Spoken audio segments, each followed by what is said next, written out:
International yoga day అనేది June 21వ తారీఖు వైజాగ్లో జరుగుతుంది.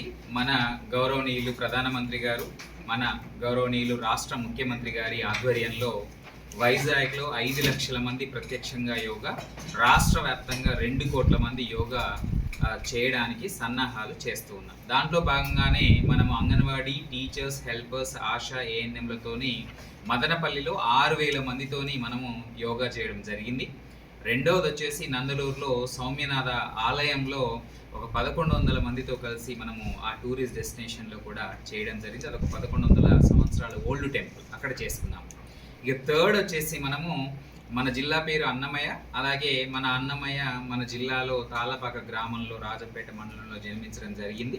సో అక్కడ 108 అడుగుల విగ్రహం ఉంది అన్నమయ్య గారిది.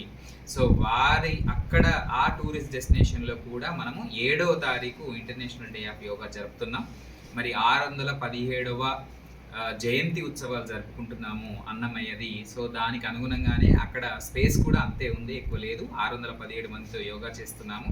దాంతోపాటు వారు 32,000 సంకీర్తనలు రాయడం జరిగింది. సో వెంకటేశ్వర స్వామి గురించి ఆ 32,000 సంకీర్తనలకు అనుగుణంగా మన జిల్లా వ్యాప్తంగా 32,000 మందితో యోగా చేయిస్తున్నాము. సో ఈ రెండింటినీ కూడా పెద్దగా వాటిని చేస్తున్నాము. అంటే ప్రతి మండలంలో 1000 మందితో, మున్సిపాలిటీలో ఒక 1000 మందితో, ఆ విధంగా కలుపుకొని మనం 32,000 మందితో యోగా చేస్తున్నాము.